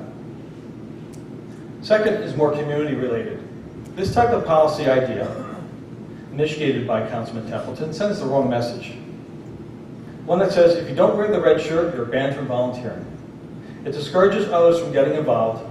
Volunteering is supposed to be fun, and it's supposed to be uplifting and motivating people for the common good of Roselle Park. And Mayor, as I stated back then, you and I worked together, even when we didn't agree or even like each other. But we did what we needed to do for Roselle Park. And during my last term as mayor, you wanted to be on the fire committee, and I said sure. And I also said that I needed help in getting the Kelly Coffers Park completed, and you did it. And I didn't think back then that you're a Democrat, you might get attention, or this might help your future aspirations. No, I did it because we needed to get the job done, and you did it in the end for Roselle Park. And Roselle Park was better because of it. In conclusion, the motive for such a policy initiated by Mr. Templeton is purely political and will ultimately cost the taxpayers money. and will widen the divide in our community. In fact, we have more pressing issues in our borough. But if no one stands up, things like this just happen, and I want to prevent it from happening in the future. And to your credit, Mr. Mayor, that night after my statement, you made it clear afterwards that it wasn't your intent or that of the governing bodies, or to even ban anyone or even prevent anyone from participating, even hearing thoughts sing. You made it very clear. And that the borough attorney wasn't even aware of the letter before it became public record. That concludes my statement. Thank you, Mayor. Thank you.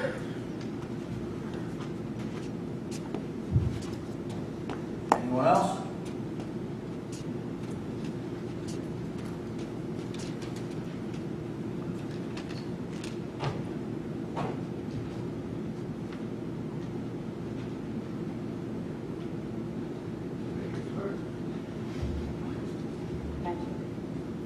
Good evening. Wilda Feliciano, 264 West Clay Avenue.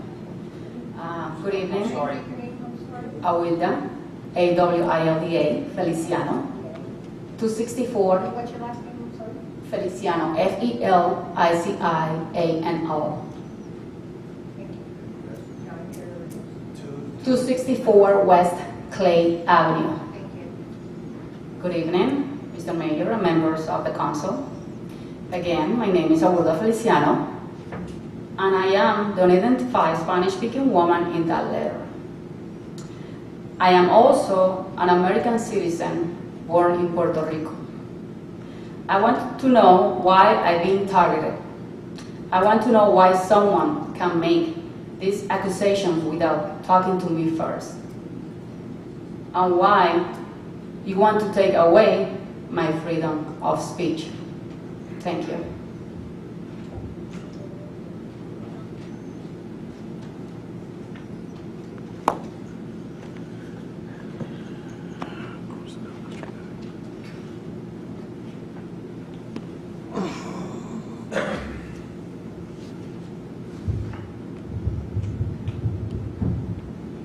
Jacob McGarrett, 612 Sheridan Avenue, Roselle Park. Ladies and gentlemen in the audience, viewing audience, members of council, Mr. Mayor Hokuson, good evening. There are approximately 14 people in the building. Roselle Park has talent. Is there an update on TV 34 repairs of? From what I am told, everything should be up and running. Okay. Now that our borough engineer is here, Resolution 22915, eminent domain. Would you go into a little more detail for the general public? Because we have That was last week. We have next door here a typical eminent domain, which is, we spent maybe $1 million, lost taxes, etc., and not one penny in revenue. What? I'll take that question if you don't mind, because he wasn't here last week. Well, that's why I'm asking him now.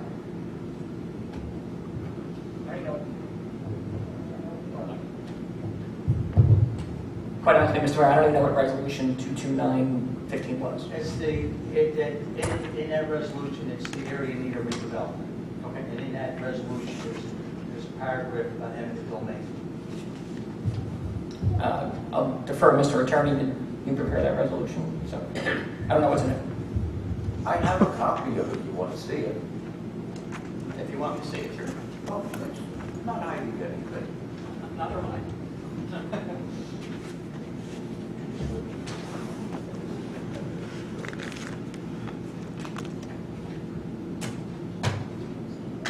What is, he wants to.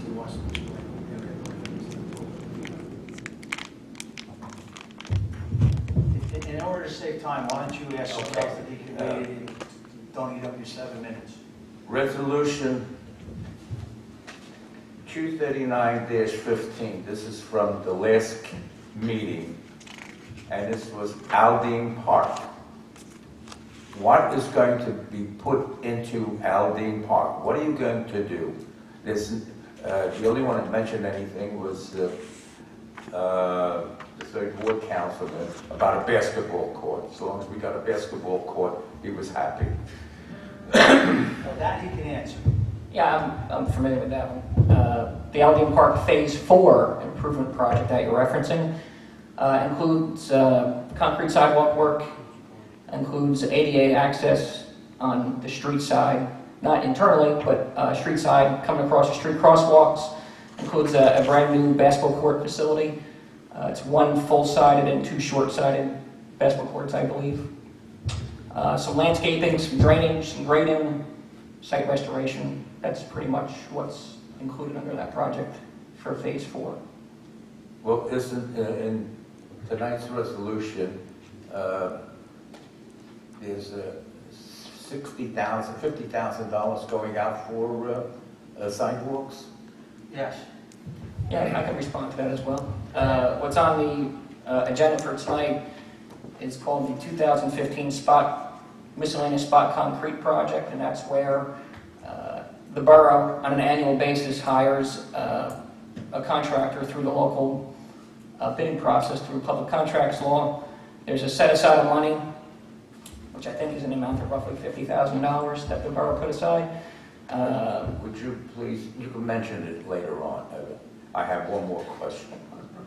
Okay. Restoration Chestnut Street crosswalks. Yes. Please explain that, because it cost us about $100,000 to put them in, and another $60,000. That's $160,000 for what? You could just put macadam and painted it. That's what they're doing now. I guess the thought process back with the thought process back with prior administrations, it was suggested and it was requested to have what they call imprint crosswalks. Those are the red crosswalks you see that look like brick imprints with white striping. Obviously, they've been failing over the last couple of years. We all know that. So the project that was brought forth and awarded at the last meeting 2 weeks ago includes the removal of that material, milling it out, restabilizing the road, and putting in blacktop and restriping. So it's still a crosswalk. Splendid idea. Somebody's thinking.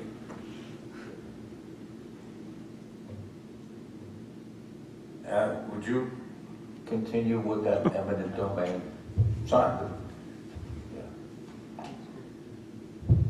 Basically, the resolution reads, whereas a governing body wishes to direct the land use board to undertake a preliminary investigation to determine whether the following area qualifies as an area in need of redevelopment, pursuant to NJSA 40A:12A-5, and further state that if the study area was so designated, Keep going, sorry, it shall authorize the borough to exercise all the redevelopment powers within such redevelopment area, including eminent domain, so the designated study area would be a condemnation redevelopment area with respect to the reference properties. Will the residents have a say in this? Absolutely. This is a study. It's a planning study that's ongoing. It just started within the past 2 weeks. It's going to be a public document. It's going to be a public forum. It will be presented before the planning board for a public hearing. There'll be input from other committees that are sponsored by the borough, whether it's through a land use board committee, a governing body committee, or whatever other committees. That's still in a state of flux right now, Jake. But yes, the borough would have input, and it's required by law, the redevelopment law, to be publicly heard. And yourself and others of this borough would have the right to speak at that time. It's been a long time since the property next door was condemned in eminent domain. So, for the benefit of the residents who are watching on TV, so they know what is going on. Ladies and gentlemen in the audience, viewing audience, members of council, Mr. Mayor Hokuson, good night. Thank you.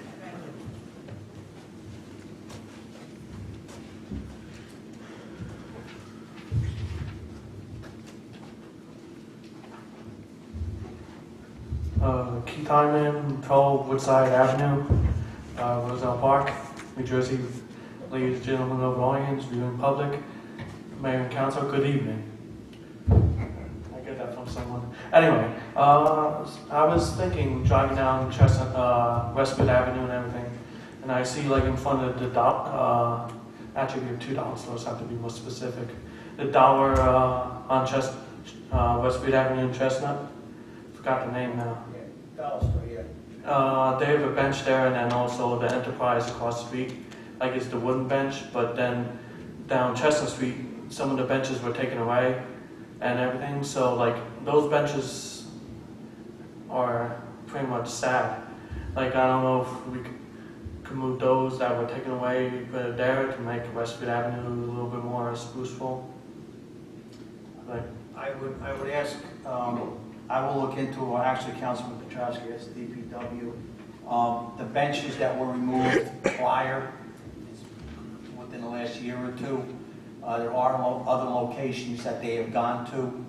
One of the benches off of Chestnut Street is now on Colfax and Elm. So I don't think there's any benches left in the DPW, but I will yield to Councilman Petrowski. or at least put new wood so they're not sagging and like I would be, at least do that. as liaison, Can of paint on it at least. So, and I have a friend on Camden Street. I have an excuse not to visit because, from my understanding, the water company was supposed to come and pave it. They haven't paved it, so now I don't have to visit my friend. But we'll find out. so We'll contact the water company and find out what's going on. that's pretty much it. Okay, thank you. Thank you.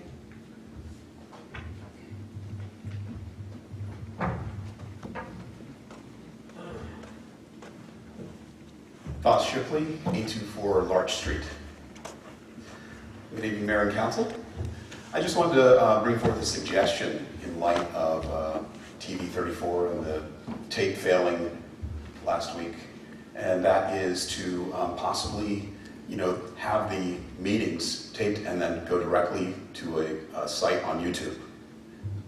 A lot of towns have started their own YouTube pages and do air their town meetings on YouTube, and also some stream directly to it. So it's pretty inexpensive technology. It's being done now, and I'd be glad to research it further and bring some details forth to possibly implement it. I think it'd be a good idea. It would help people be able to see it, because a lot of people don't get 34, or they have to wait for this to come. And this way, you can go directly online and watch it at any time. Question. Could that go on the app? Stuff. Is Lauren still here? No. I'm not sure, but I would. I'm just trying to find out what the way it is. It's the button. So I would say, Joe, come on down and, see if it's, if it is. I don't know. I mean, I don't know the technology that's involved, or if you said there was a cost. In terms of streaming it, there are different companies online that allow you that you can actually stream it, and there might be a cost to that. We'd have to look into and see what that is. But in terms of just uploading it to YouTube, it's a matter of you already got the equipment in here, basically be recorded digitally, and then just somebody have to take the digital recording and upload it to the site. We have the ability to write on the new website. That's what we're doing. We're just waiting to the middle of the night. Thank you. We couldn't reproduce it. We couldn't even put it on all of those. In the recording process, something was corrupted. He's out in the process of working out in the region. He's serious. Come on, Joe. Okay. But I just thought in light of that, just having it online instead, or even in addition to 34, would allow people to watch it anytime, to access Go it. back and put it on the webpage. I've been an advocate of whatever information that can go out, should go out, good or bad. I'm all for it, and I have learned over the last couple of years how technology is just, you can order a Cadillac now with your watch. I mean, who would ever thought? I mean, someday I may have to give up my pen and pencil, but I mean, I totally understand that, if that's something that if we can do, basically, we've already have a plan in place now when the new site goes live in October to add a more productive TV 34. It has already been discussed at the technology meetings. We started to add some meetings to YouTube, but realized we would have to wait for the website to be finished to really have it complete. As far as streaming, we do not do live due to the fact of there's a possibility at some point that someone could use foul language in a meeting. So we don't want to, we're trying not to go live at this point in time. We have the ability here to go live, but we do not have a recording delay as required for public broadcasting. So, and that technology is pretty expensive. So at this point in time, we will be, most likely mid-October, adding it to the YouTube channel we already have. We do have a YouTube channel, and we will be not streaming, however, recording and then uploading the same night.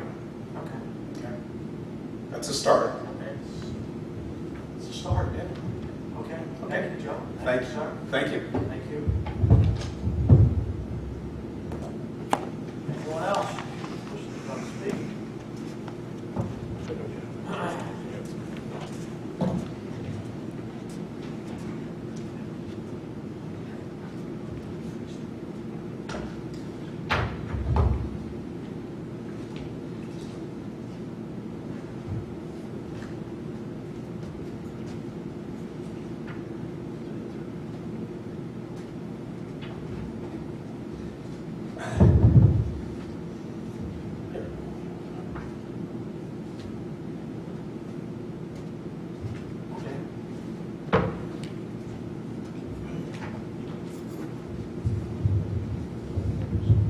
Saul Kears, 150 Berwyn Street.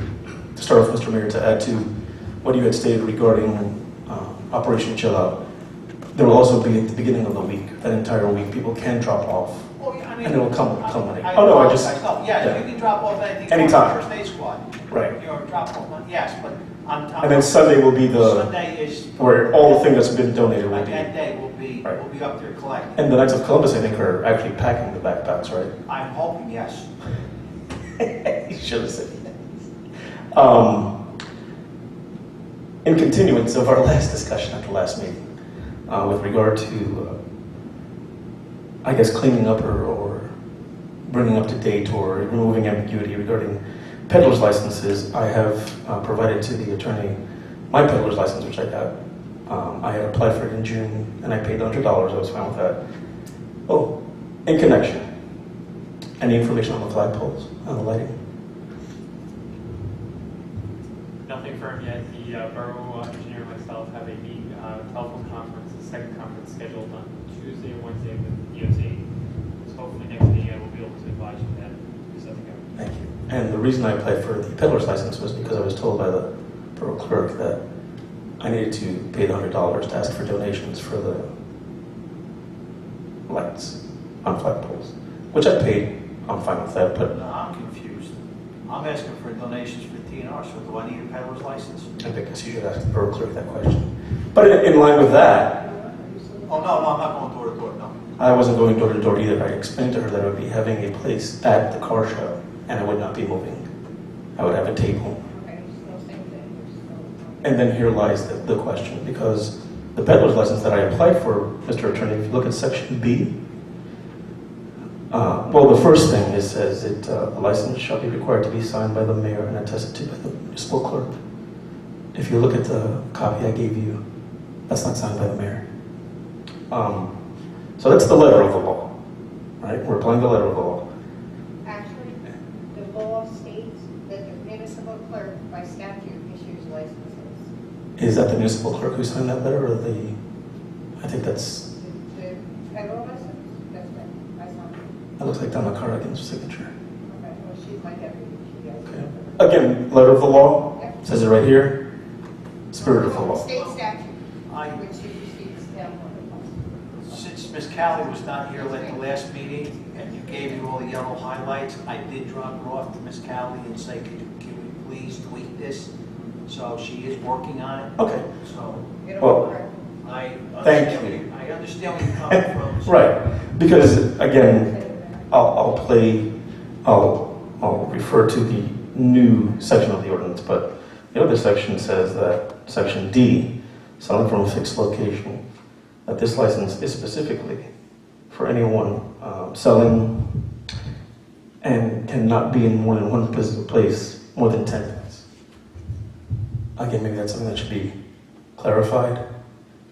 Cannabis peddler is the same thing. They're both the same.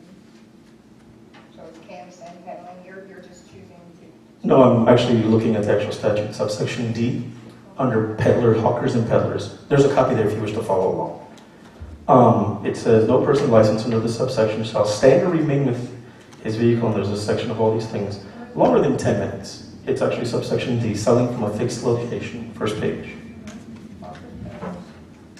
You're under solicitors and canvassers? I am not, ma'am. I'm under the very first page, hawkers and peddlers.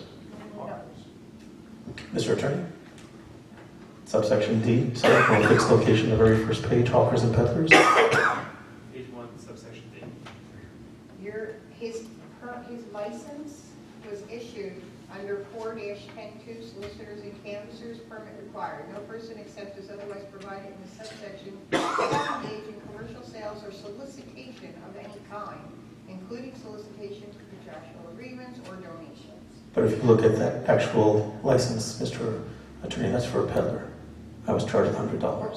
Ours is peddler canvas, it's the same thing. But there's a different fee for canvasser, $25. Well, I didn't give you your license, Donna did it today, because I was there. I was told by her that you had actually, I got a response from you saying that it was ready.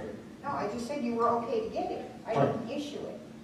I was in my desk doing something and she issued you a license, did she not? So who's ultimately responsible for that though? Is Donna or you? If Donna issued you a license and charged you the wrong fee, please come in tomorrow and we'll correct it. It should go under solicitors, canvassers, because our license is a peddler/canvas. But I have an email from you stating that it was $100 after I clearly explained my situation. So. No. If you're Yes. canvassing and you're soliciting. I am not canvassing. I'm sitting in one location. We had this discussion, and I'll provide the emails. But I was sitting in one place. I was asking for, actually it was for the last car show. If it hadn't rained, I would have been out there. Sitting there asking for donations, and I was told by the borough clerk that even though it was, I said it's not for my profit, that I was still selling something. I was selling the light bulbs.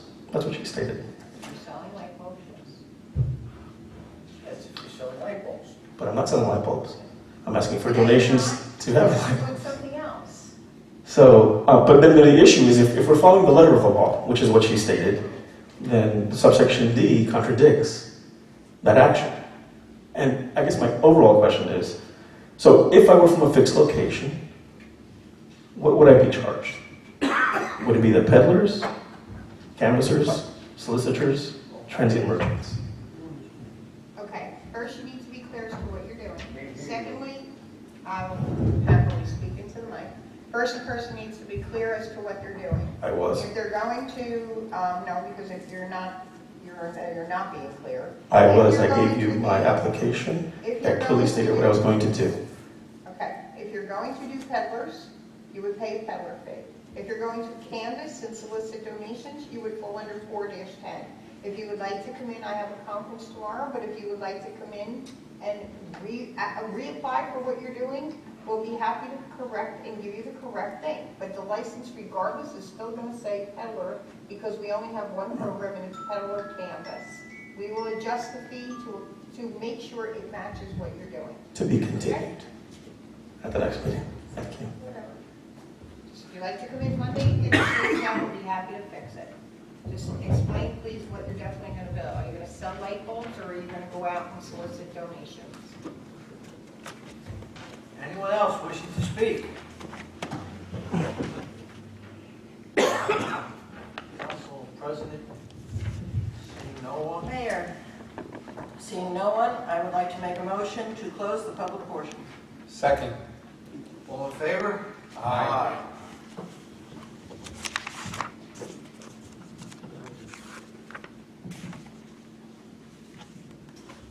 May I have a motion that the minutes be approved pending any corrections? to make a motion that the minutes be approved pending any corrections. Second. All in favor? Aye. Mayor, I would like to make a motion that bills and payrolls be not read and passed for payment. Second. All in favor? Aye. Okay, all matters listed are considered to be routine and non-controversial.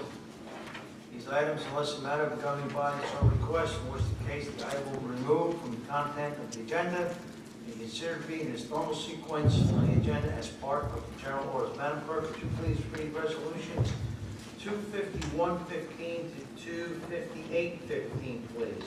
251:15, setting the fees charged to an individual requesting off-duty police services from the Roselle Park Police Department. 252:15, renewal of ABC liquor license for 2015-2016. 253:15, renewal of inactive ABC liquor license 2015-44-001-007 R&K Corp. for 2015-2016 license term. 254:15, accepting the resignation of Leona Seifert from the position of Poet Laureate and as a member of the Ad Hoc Arts Council. 255:15, authorizing the treasurer to reduce sewer charges on Block 606, Lot 28T001. 256:15, authorizing the treasurer to issue checks totaling $3,158.39 payable to multiple lien holders for redemption of 2 tax sale certificates and checks totaling $2,700 from the tax collector's premium account. 257:15, appointing Barbara Gross as a member of the Board of Health to fill the unexpired term of Janet Landis, expire on December 31st, 2015. 258:15, awarding a contract to Savelli & Son General Contracting, Inc. for the project miscellaneous concrete repairs in the amount not to exceed $50,000. Anyone wishing to poll or discuss? Mayor, I realize this is very last minute, and I'm not sure if a resolution is the correct thing, but I would like to see if we could add something directing the fire department to cease running the siren out of on that regular basis from the central fire station. In light of I'm asking the borough. okay. Second. I'm not going on, so let's move on to type So one make on that- 8259. 259. And the wording should say, authorizing the fire department to cease running siren at central fire station. Is that correct? Yes. In light of what we've had complaints in the past about that, but in light of the complaints about the noise from the Merck helicopter, people who have been complaining to me, have been saying, we have enough noise with the siren, I have to listen to that, now I have to listen to the helicopter. It's sort of become a linked thing. And in truth, certainly from some locations, having listened to both, the siren is a whole lot louder. And I do understand that this is becoming a real quality of life issue, and people who, as I said, I've had complaints about that since I was second ward council, which really, didn't affect the second ward directly, but people, even then would say, when are we going to do something about that? And now, with the added noise from the Merck helicopter and so on, I'm getting a lot of complaints. And seeing as most towns do not do this, most towns in the area will be, I think that we need to move forward from this, a rather antiquated method. And I have talked to the chief about this. Certainly he would prefer to keep it, but he is looking into options, other ways that we can, perhaps serve as a backup to make sure that the volunteers here. But he is almost literally, as we sit here, speaking to vendors, because he is at a convention. He has told me he will be talking to other fire chiefs and talking to vendors about what we can do, as a substitute for this, because it's a serious problem, and we are also open to an ADA problem, because we have had complaints from a resident with an autistic child who is seriously upset by the siren. So that's the background on it. Mayor, if I may too, yes, as Councilwoman Story said, I received a couple complaints as well, and I definitely agree with it. Just to, let me just make my comment. Who was ever at the 9/11 ceremony at the Kelly Corpus Park that night, everybody got a grand sight and hearing of it, because as the ceremony was going on, a helicopter was taking off, and it got to the point that everybody had to stop. So we are, and we have a resident that's in touch with them about the helicopter, but the way it stands, you made the motion for the resolution. It was seconded by Eugene. Madam Clerk, can I get a roll call? Yes, sir. Councilwoman Story? Yes. Councilman Kelly? Yes. Councilman Viola? Yes? Councilman Rachowski? Yes. And Councilman Templeton? Yes. 5 minutes. Okay, I'd just like to comment on 257-15, if that's okay. I've known Janet Landis for a very long time. She was on, she was off, she was on, she was off. She served as Vice President of the Roselle Park Board of Health. She was very, very dedicated, and due to her circumstances, she has some family things, you know, and it's putting a little bit of a drain on her. So, being the liaison to the Board of Health, I had the opportunity, and Janet, you know, your expertise will be missed. But Barbara Goss, who, if anybody doesn't know, she retired as the school nurse from Sherman School. So we're replacing experience with experience. So Janet, thank you for your years of service, and I'm in contact with Caroline to bring her in too for her years of service. So can I get a motion to approve resolutions 115 down to 259-15? Mayor, I would like to make a motion to approve the resolutions on the consent agenda. That was the roll call for the siren. Oh, okay, I'm sorry. Yes, see, when Donna's there, we do roll calls for everything. So you're here, it's just a consent thing. Okay. So I'm like you. Okay, consent? Sorry. Okay. Yes. Second. All right. All in favor? Aye. All right, thank you. Go right ahead. I just want to address, I was going to say Joe Diorio's question about election day. At this time, I do not have plans to hire police officers, but if, as happened in the past, there were violations of the law where people were campaigning within 100 feet or bringing campaign literature inside of the building or breaking any other of the election laws and were asked to stop and didn't, and it became out of hand as it has in the past, then I would have to call in a police officer for those locations that the problem arose. I didn't anticipate that happening this year. After being confirmed by the one councilman that he was absolutely not going to be at any of the locations, and kind of knowing the integrity of the other people, I didn't think that would happen. If I go out or I get complaints again like I did once before, then I have to do what I have to do to protect people's rights to go in and vote and not have a law vote. So I hope that answers the question. Okay. Whereas, Mayor and Council of Borough of Roselle Park wish to discuss matters which are described in the Open Public Meetings Act, the Sunshine Law, and whereas the general nature of the subjects to be discussed in closed sessions are Daggett City versus Borough of Roselle Park, ongoing litigation. James Blake versus Borough of Roselle Park, possible litigation.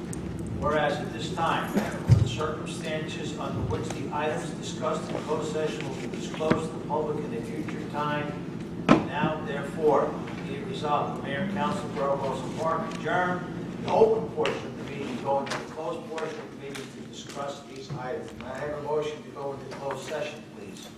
Mayor, I'd like to make a motion to go into closed session. Second. All in favor? Aye. Aye. At this time, ladies and gentlemen, we're going into closed session. Ladies and gentlemen, we're now back in open session of the meeting for the 17th of September. We discussed two matters in closed session, and my borough attorney will take it over. Thank you, Mayor. The two matters again was for the last meeting. Mr. D'Agostino versus Borough of Roselle Park is ongoing litigation. That matter is not resolved. And the matter of James Wade, possible litigation, and there's no update in that matter. Okay. At this time, I have a motion to close this meeting. Mayor, I'd like to make a motion to adjourn. All in favor? Aye. All in favor? Ladies and gentlemen, thank you.